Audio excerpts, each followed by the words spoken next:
Welcome to us, Spain. Hola, how's it going, Gaetano? It's going bueno, Tanya. A2, Oh, E2. y tú? Muy bien. Today you have an Ask Spain to start our episode, I believe. I do have a little Spain. So the other night we were at home and we were we had the windows open and enjoying the city air and the sounds, and we just started hearing this like screaming down the street. And Paloma was like, "Dad, put your shoes on. Let's go. Let's Oh go my find God. the Yeah, let's go source." get in the middle of it. So of course I obliged, and we went down, and like the whole group of at the corner where this was, the whole neighborhood had grouped together, as it were, Mm. and there was some chaos in an apartment up. And then they said, "Oh no, it was just a joke." And there was this group of like teenage boys at this cafe, teenage 17, 19, that kind of age range. Mm-hmm. And they're like, "We don't know if it was a joke, so we still called the cops anyway," which I just thought was like kind of cool that like this group of young Yeah. men are still like, "No, we're concerned. Like, Yeah, yeah. we got Like to they take care of." decided that that was the right thing to do at that moment. Yeah, together. Exactly. Together. And so then all of the groups were, then the cops came Mm-hmm. and they went upstairs to find out the chaos, and they came down and they talked to everyone like on the street of like, "What did you see? What was going on? We're a little suspicious. Everything seems fine. Mm-hmm. But if you hear anything else, please call us," and blah blah blah. And I thought that was just, I don't know, like so comforting. Like, and we're in the city and it felt like a small town community, right? You Mm-hmm. don't really see that. I've lived Yeah. in New York and Vegas and LA, and No if one's the helping street, you. no, if you're getting murdered, someone's just turning their volume up on their TV. Right. They can't be bothered. But what was also really fun is got to talk to other people that were watching it, because I needed to Mm-hmm. find out, I was like, what's going on? What's the scoop, right? Yes, in Spanish. In, How do you say what's the scoop in Spanish? yeah, I'm like, ¿Qué es el scoop? El Scupo. And so then there's a group of people standing out, youth, college age, talking next to us. And I said, "Do you speak English?" And she said yes. And we were talking, and I was speaking in half Spanish, half English, because I try to throw in Spanish words Mm-hmm. wherever I Yeah, can. you're very good. Yeah. And she goes, "Oh, I love that." She goes, "Your Spanish is very good for someone who's, a Foreign. moron." So, but this will lead us into today's episode. What she had told me is that she had just moved here from the Canary Islands, Mm. and she was like being reassuring to me. She goes, "Don't worry, I just moved here from the Canaries, and we speak Spanish down there, but I've had to relearn everything up here because I don't understand what people are saying at all." Right? Yeah, that's so true. I mean, that does perfectly lead us in, because it is difficult also for Spanish people to move around Spain in some of these ways. Like, so obviously everybody knows we're in Valencia. We have a WhatsApp group for our community Mm-hmm. where I had nothing to do with this. There's not a lot of foreigners where we live, and the owner of the group, I guess, had posted a thing on various occasions saying, "Please, to everybody, this can only be Spanish. This can only be Castilian, because there's people here, not me, but other people from other parts of Spain that don't speak Valenciano. So we can't be Mm-hmm. communicating in that on this community group," which I thought was sort of interesting, that it's, when we're talking about all these languages, yes, we have other issues because we don't even speak Spanish properly yet. But even within it, it is something that everybody has to learn a little bit of all around Right. if you're going to be living in an area with another language. So yeah. Yeah, I mean, I think we've talked about this on another episode too, is that walking around the street, you're like Rebejas. It still Mm-hmm. sounds like Rebejas in Valenciano, but it's spelt completely different. And I was like, why are these? It's just, I don't remember learning this Spanish. And then you realize, Right. oh, there's a second language here, and sometimes they're posting up Right. signs in Spanish and sometimes Valenciano, Right. Oh, and the and then signage, like when you're driving around. So our town, Nácara, the only difference between Valenciano and Spanish is which direction the accent on the A is. But both have to be on the signs everywhere when you're driving.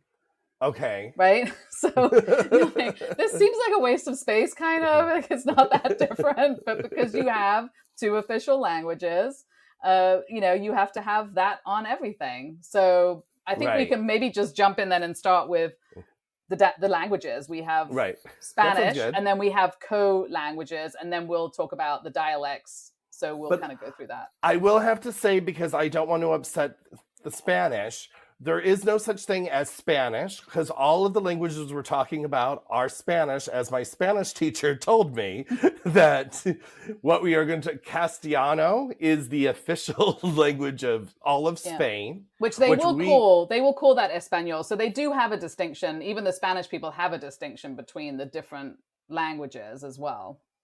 But they're all like Spanish, right? So, but so what we call Spanish in America is really Castellano. So that's what we are speaking about.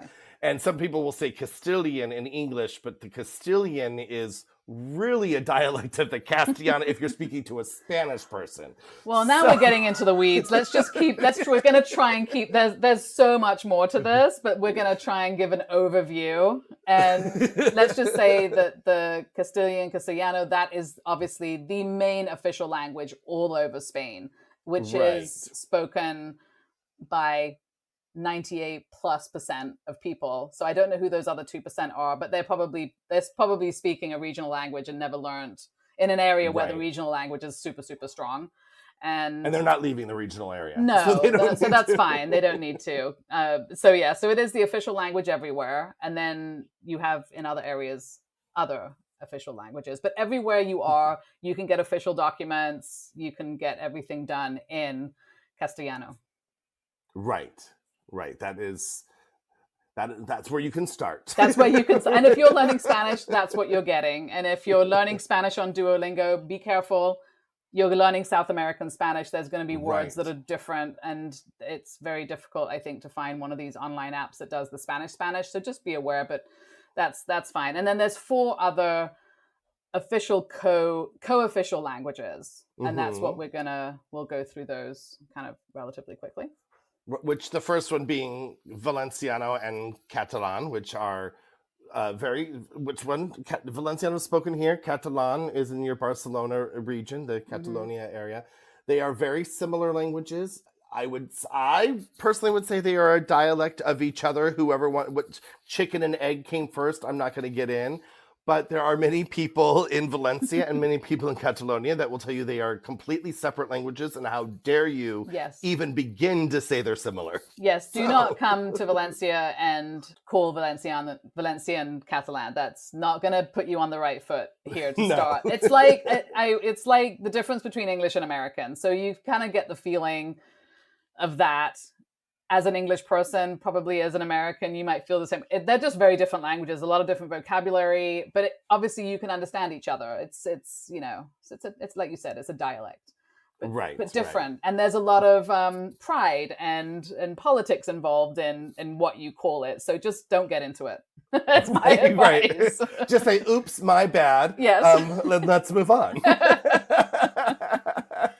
And there's about 9 or 10 million people that understand it. Does that count us? Because if that counts us, I'm not sure that's... See, I would bring that number down because I don't understand it.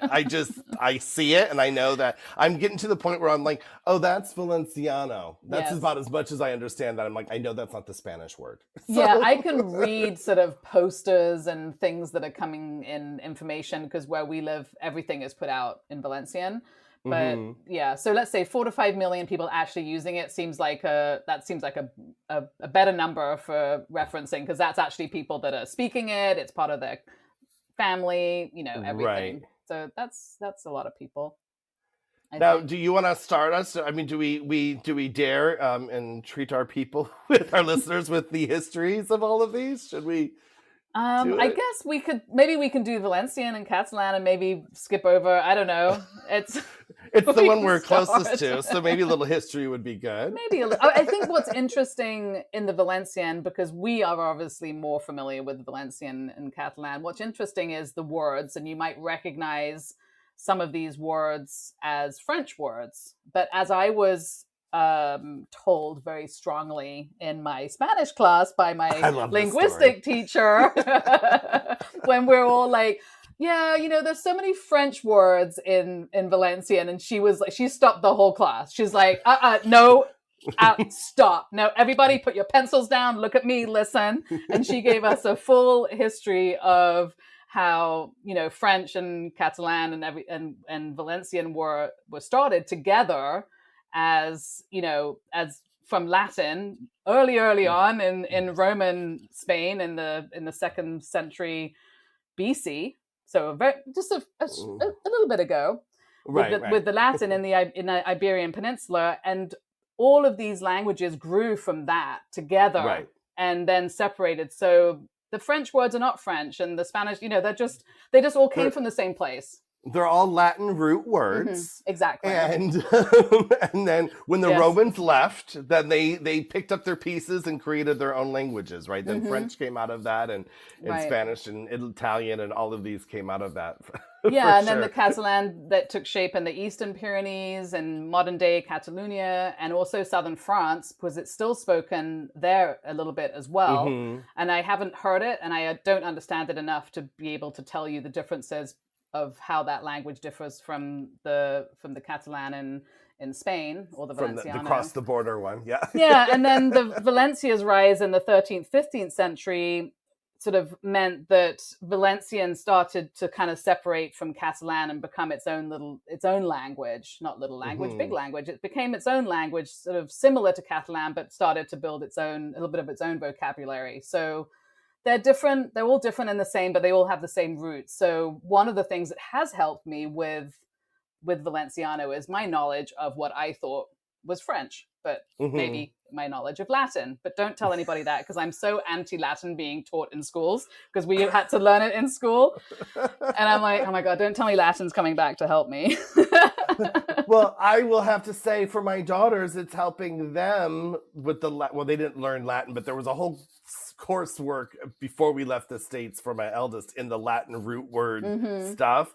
And she's like, Dad, Spanish is easy because I've learned the X, Y, and Z. I'm like, yeah, that's how I'm able to learn Spanish too, is that these words are similar to English words because it's the Latin words it's those Latin roots that we're using. Once you've got that, you can master a lot of languages, or at least get through the day. See, and being here and learning Spanish and trying to learn Spanish and it not going as fast as I would like, and then having this other language and having to kind of start to read that, not attempting to speak it.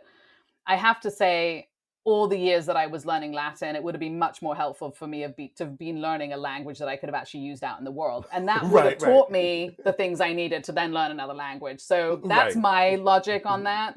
But... I don't disagree. She didn't learn Latin. She just learned the roots of Latin, how it spread around the world. That's probably useful. I mean, that's kind of a basic useful thing. We spent years learning Latin, and I'll tell you, all I did was learn how to copy off my neighbor that was really good at it. That's all I learned. Anyway, so I think that's probably enough about Valenciano and Catalan. Should we move on to the next one? I think so. Galician. Our second co-official language. Our second, which would be where spoken? Galicia, northwest Spain. Look at that. I did have a problem with that word the other time, didn't I? And 2.5 million people understand this, I guess. I don't know if they all speak it, but they understand it. I do think it's quite a strong language.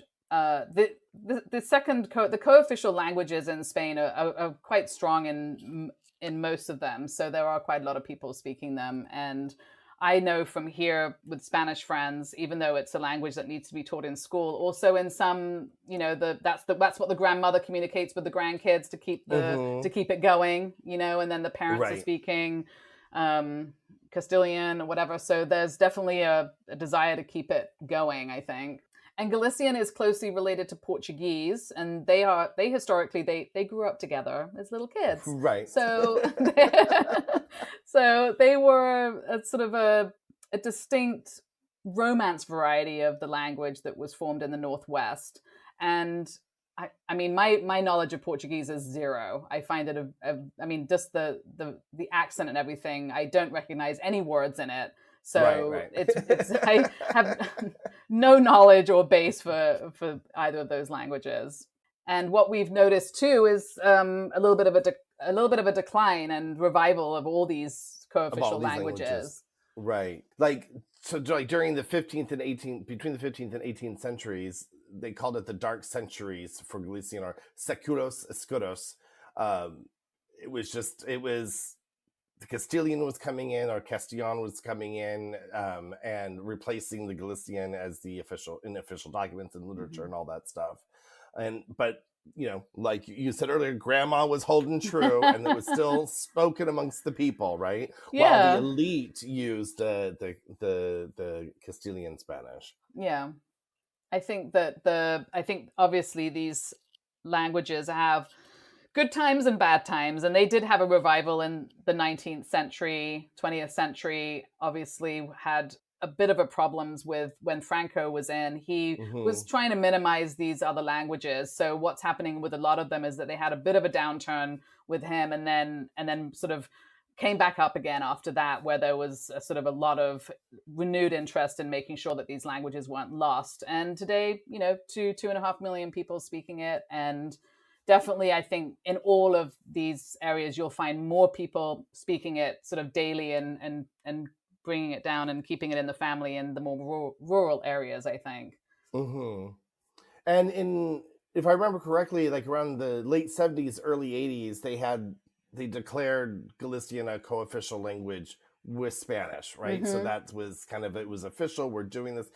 And I noticed in a lot of regions, right after Franco was the real rebirth of all these like kind of regional identities and bringing back these languages that were being oppressed for and that meant bringing them back into schools. I mean, that's what happened here in Valencia, that there was some time ago where they decided, probably we're starting to lose a language, now we're going to make it the language of the schools, and so everyone's going to have to learn it.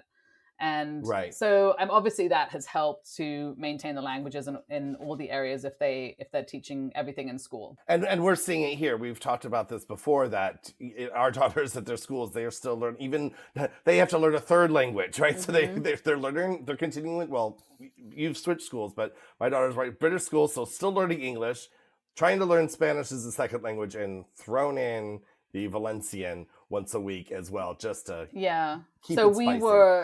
Zena was learning obviously Spanish, because that's just a continuously learning thing, and then she was obviously doing Valenciano, because if you're a private school, you can have all your classes in English, but you do still have to teach Valencian.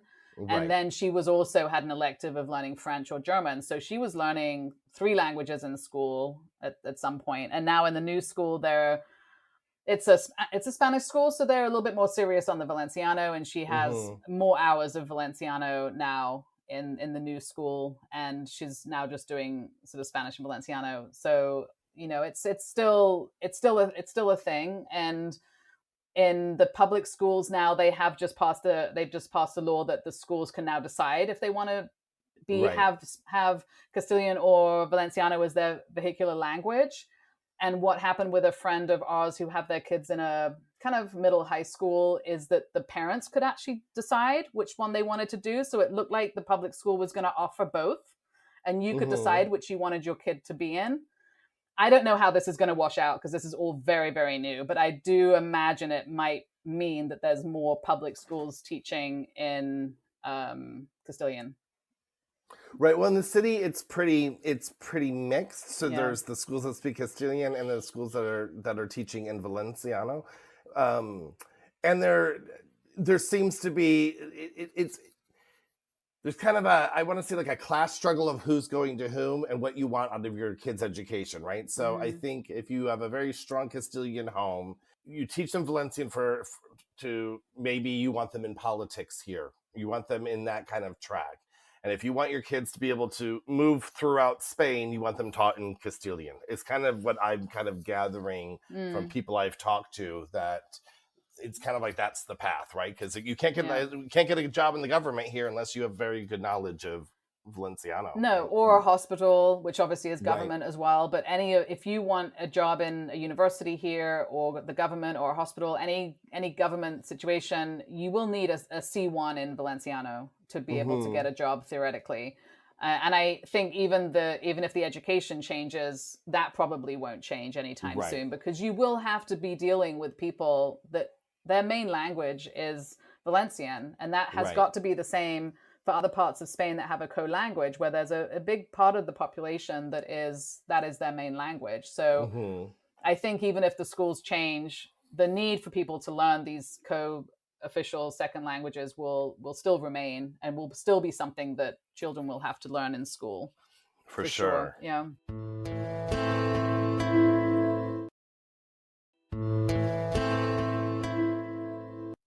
So the third language, which is my favorite. Yes, it is. Go for it then. It's my favorite because it's so interesting to me, which is the Basque language, which is spoken it's the official or co-official language of the Basque country in parts of Navarre. So it also crosses the border into France, that whole Basque region.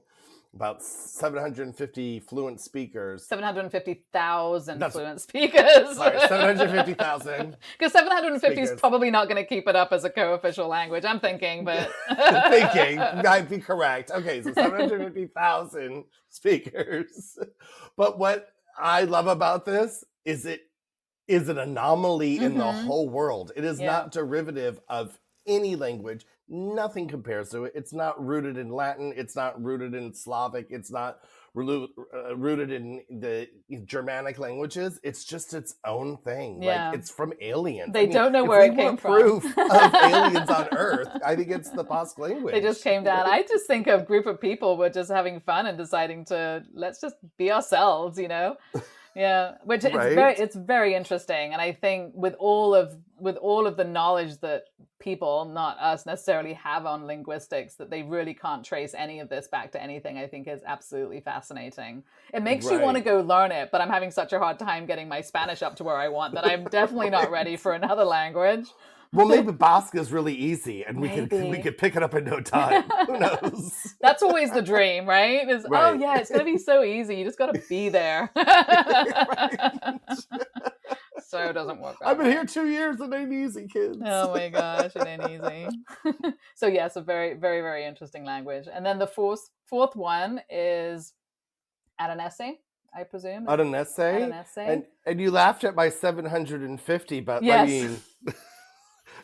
You can spread the news of how many people speak this language. Well, this is the language in Val d'Aran, which is a small valley in Catalonia, and it only has about 2,800 native speakers, which is not very many, but I do love that a language with that few speakers has actually managed to maintain itself as a co-official language, and I think it's a variety of Occitan, which I think is interesting because that is a language sort of dialects of which is spoken in Italy and France and Monaco and like all across a large area.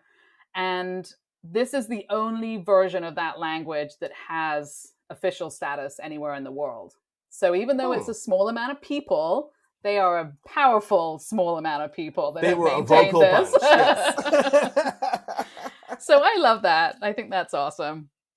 And like a lot of these other languages we've talked about is that in like 15th century onward, there was again a decline. And then after Franco's dictatorship ended, there was a rebirth, right? Yeah. So people kept speaking it in private. And once his reign had ended, after he had passed away, then again, they brought it forward. Absolutely. And that has a lot to do with sort of laws that were created. And again, like we spoke about before, in 1984, they recognized that of putting Aranese into schools and in the media. So this is what makes it sort of obviously more people learning it. If you can't get it into the schools, it's probably going to disappear at some point, especially now with how global everything is and more people moving into areas that aren't even native in Spanish, any Spanish language, to be picking up these languages is not probably going to happen that much. So they've had a modern revival as well. And,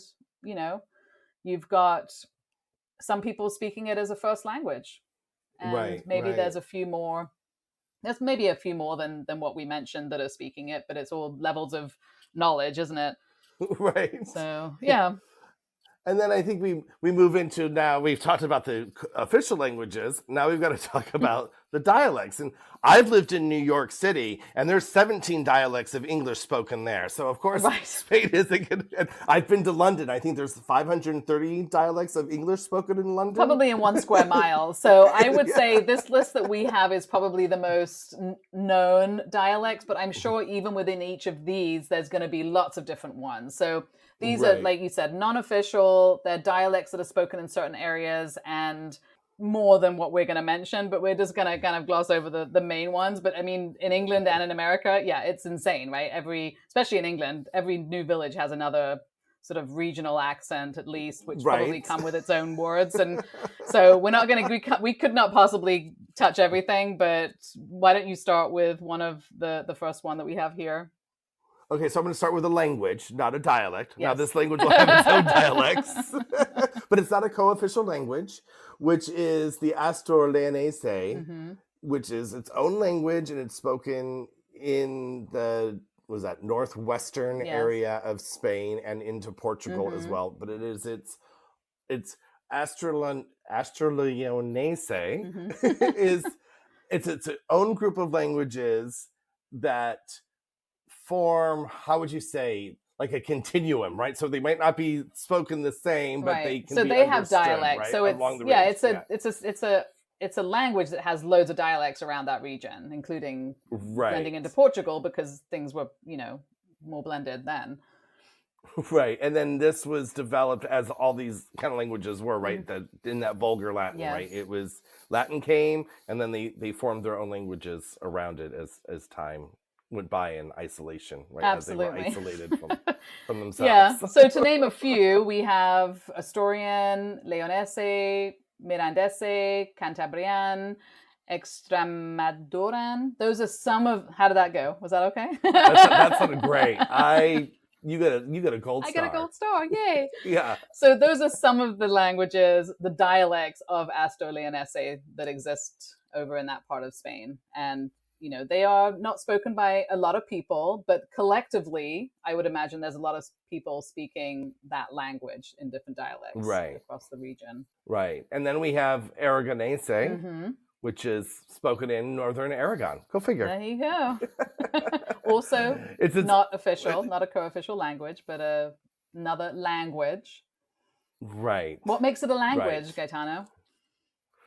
What makes it a language versus a Mhm. dialect? So a dialect would be certain words and accents would be different, but the base of the language is the same, where a language has its own grammatical rules Mhm. and I mean, that's the basis of it, Right. It's the grammar and their words and the vocabulary and all Yeah. that. But a dialect is using all the same stuff with some little some flair, variety. some regional flair. And what we're learning about the languages here is that the ones that all started with the Vulgar Latin and then split off officially became their own languages, and then some of them have dialects inside of that. So Right. this is another.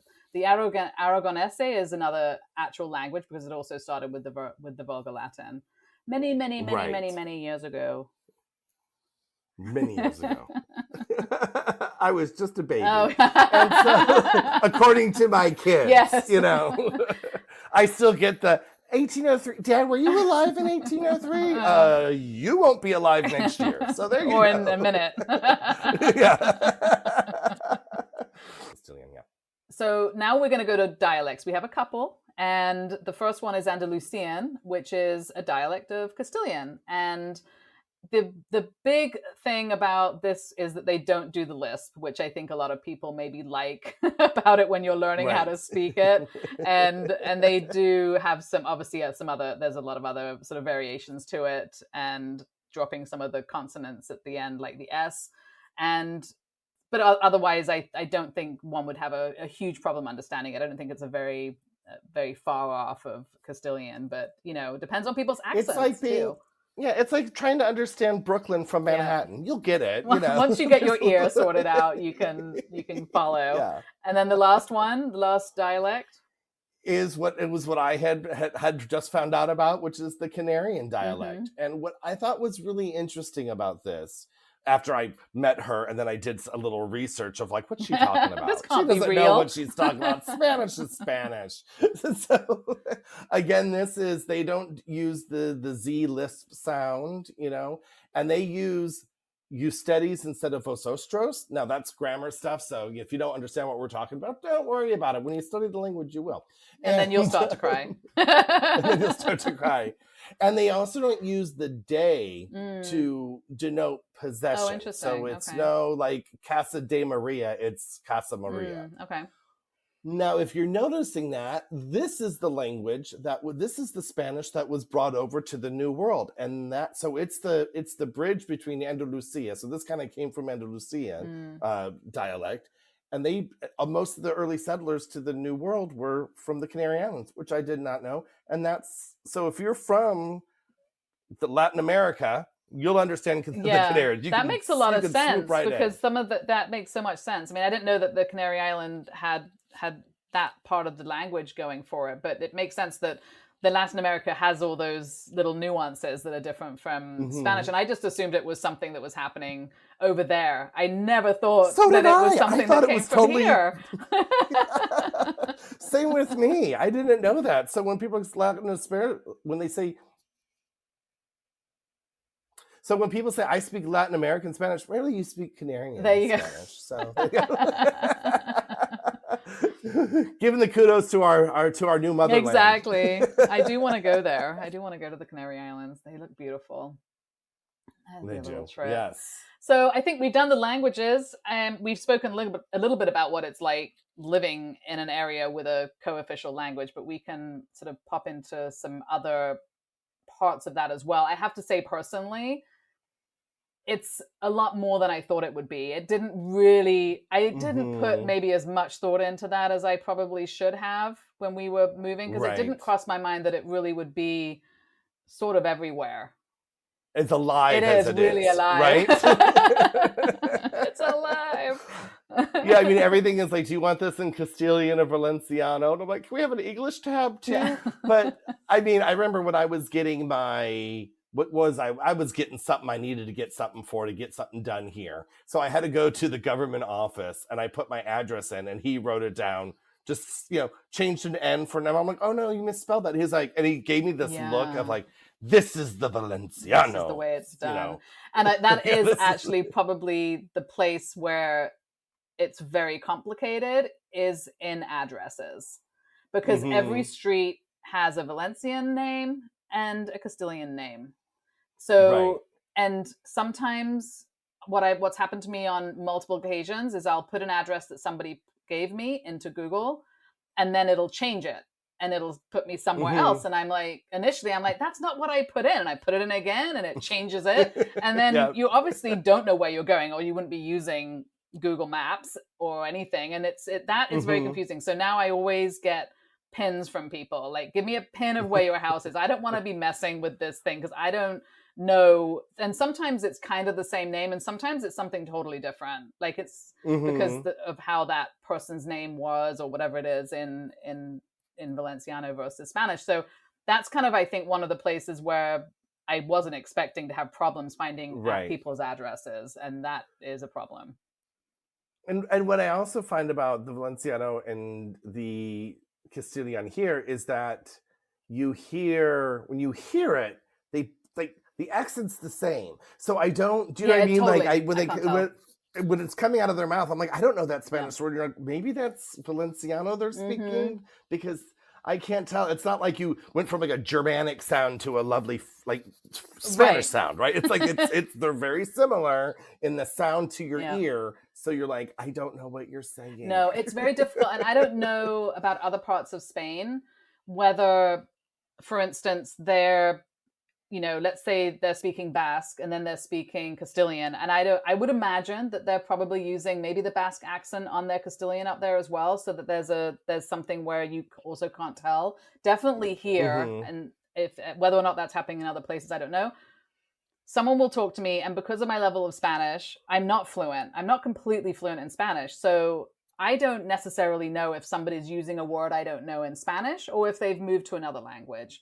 And that makes it really, really hard. And I was literally just standing outside of the post office attempting and failing to mail something yesterday. And there's a line, and if you're waiting in line, you have to ask the lines in Spain. We could probably do a whole poco about lines in Spain, because you don't stand in line. You basically ask who the last person is, and then you go stand wherever you want. And everybody is keeping track of who the last person is. So when somebody comes in to join the line, they ask who is the colo, the tail of the line, or who's the ultima. They will ask who that person is. You put up your hand, and then they know who they're behind. So you're all kind of standing around. That's very rural. In the city, we have a pick a number. We put our thing into the machine, and it spits out a number. Okay, well, this is very, very chill, very Spanish. Like, if you're waiting for your pastries outside of the city, or your whatever, like, that's how it's working. Like, nobody needs to stand in a certain place, right? So I end up standing near a group of people, and this woman is like, "Tienes fo?" And I was like, "What?" Okay, that was 2 words. I really should be able to get this. And she said "fo," so I'm thinking of the soup, right? And I'm like, right. The Vietnamese. Well, you're like, is there a Vietnamese place in our neighborhood? I mean, I'm thinking like, well, really? Because we haven't found it, and if there was, I feel like we would have gone. And all these things are going through my head, and then of course, what's going through my head is this has to be Spanish, because that's the first thing. And then I'm like, oh, maybe this is, so it could be an abbreviation, because there's a lot of abbreviations. Like, instead of saying por favor, you just say porfa. So there's abbreviations you learn, as well as there's other languages. I still don't know what that was.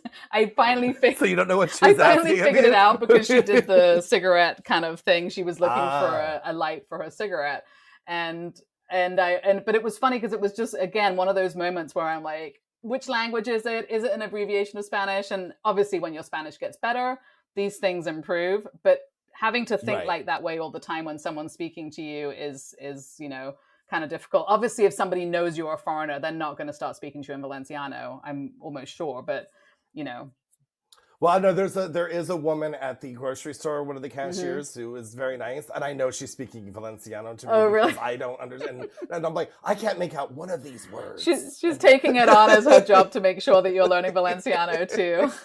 Exactly. And I don't think it's that difficult, in the sense it's kind of structured similar to Spanish, and there's a lot of words, like I said before, that I understand and I can see because of my knowledge of French, even though they're not French words. It's Latin derivatives. But I am understanding it because of my vocabulary in French. But the whole thing is just, it's really interesting. And that is a bit of a challenge that obviously you wouldn't have in other countries and other areas where they don't have the co-official languages.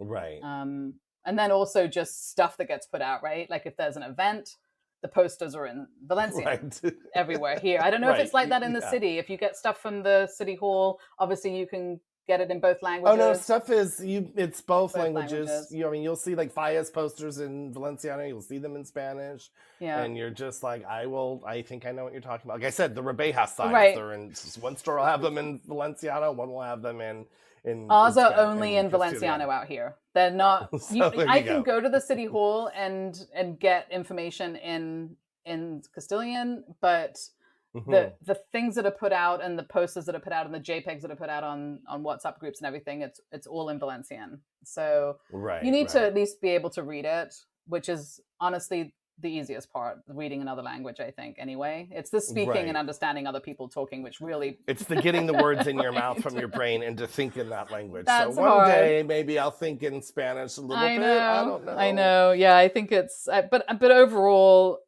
it works. You can always get the help that you need, and you can always do it. But it's a little bit more frustrating than I thought it would be, to have the extra language and have to kind of wonder whether your Spanish is, because initially I was like, oh my god, my Spanish is so bad, I can't even understand what this person's saying, and they literally just said like 3 words to me, and I feel like I should be beyond that. And I'm not. So now I use it as an excuse, which makes me happy. I'm like, oh, it's Valenciano, I don't understand it, it's fine. I don't get that at all. I've never had a chance. So you make it work for you, right? Exactly. So on that note, I think it's time to wrap things up and say goodbye until the next time. Until the next one. Bye. Ciao. Hey, can't get enough of us? Follow us on Instagram and Facebook at Ospain Podcast. and on our website, ourspain.com, which we will be updating with exciting new things as we grow. We would love for you to message us with any topics you would like to hear about. See you next time. Bye!